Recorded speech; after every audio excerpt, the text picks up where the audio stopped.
Hi all, we're going to continue looking at Fischer's 11-0 whitewash in the 1963 USA Championship. In round 2 he was facing Larry Evans, who was the editor of a magazine apparently which Fischer had published his bust of the King's Gambit, which he'd lost to Spassky prior to this game. But that was in the variation with knight f3. Here Fischer played bishop c4. So Fischer's playing quite innovatively in the opening, getting the opponent out of mainstream theory. The idea of the early bishop c4 is to stop any d5s from black, just to be able to take back with the bishop. So this could be quite a dangerous weapon for the club player actually. A lot of people wouldn't be expecting this variation. You allow the check on h4 just to move your king to f1. And so although black's a pawn up, white's going to gain a tempo on the queen, and also potentially a large pawn centre, and this f-pawn being weak. In order for black to try and defend that f-pawn, further weaknesses on the king side are usually created if black is materialistic. Black was a little materialistic in this game. Fischer played here queen e2, supporting that bishop on c4, not allowing black to sort of seal up the pawns with f takes and then e5 with a nice pawn chain. So after c6 he played knight f3, gaining a tempo on the black queen. And now he's not bothered about black playing g5. He didn't try and stop it with, say, h4. He just occupied the centre, hoping, in fact, black would play g5. But first black plays bishop takes c4, simplifying a bit, and now g5. So black's playing kind of materialistically. Look at white's development. The pieces are all quite aggressive here, and the king's quite safe, and furthermore white has basic undermining at his disposal with h4 of black's pawns here, which is going to lead to further damage on the king's side if black's not careful. First Fischer established this central pawn wedge, and I believe white's better out of the opening, even though a lot of engines think black's okay. In practice with humans this is very difficult to play for black. After knight a6, a3 might be a tempting move to stop knight b4, but Fischer just played knight e2. He's not too concerned about any knight b4s, and in fact he just plays actually his queen back to d1. So black castled queen side.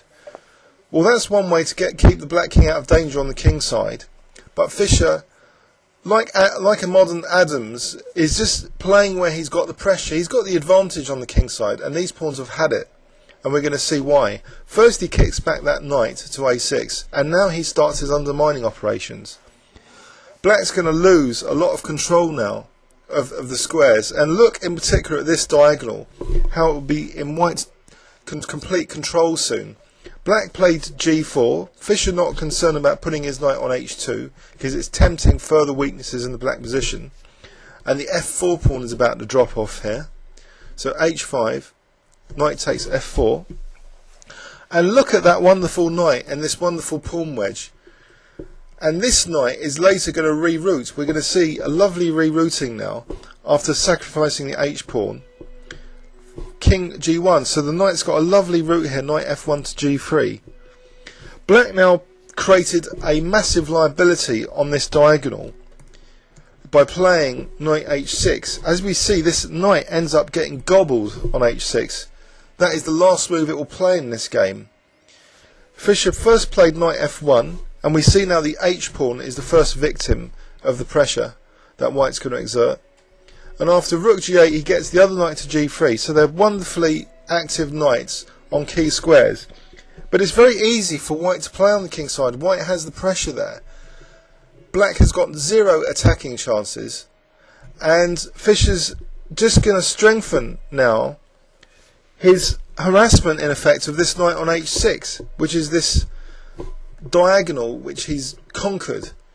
It's very, very difficult for black to do anything about this. For example, if he plays knight f5 to try and relieve that knight liability, then knight takes f5 and queen takes g4, and white's massively better, e.g. queen d7, rook to the 7th rank, and it's totally to white's advantage. So the black knight's stuck there miserably, and Fischer just strengthens the pressure on the diagonal And after rook g8, just plays knight fe2, and Evans could have resigned now. He's losing a whole piece.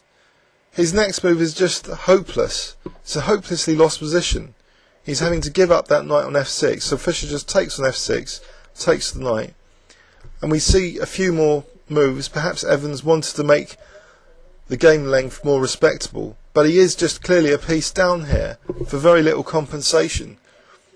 Very little attack. In fact, that g-pawn's a shelter if white needs it from the g-file attack or chances to attack. And we see now some simplification just to a completely winning ending, a piece up for white. And here finally Evans resigned. So let's have a look in conclusion and summary at this game. It was an innovatively played opening by Fischer, reviving the King's Gambit a bit, or interest in the King's Gambit, but not playing knight f3 here, playing instead bishop c4, daring outrageously to let the queen check and the king not to castle, because he knows he's going to get a lot of dynamic compensation. He doesn't seal up black's pawn structure with bishop e6, he instead protects that bishop on c4, and he gets a nice central wedge now, this pawn on e5, which guarantees pressure actually on the king's side in a lot of variations. And we see now the strengthening actually of the d4 square with this knight e2 and c3. And now we see the domination of Fischer on the king's side, in particular this diagonal.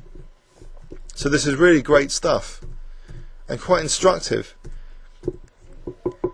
Evans could have resigned now after losing the piece, and Fischer just simplified down now, and in this position Evans resigned.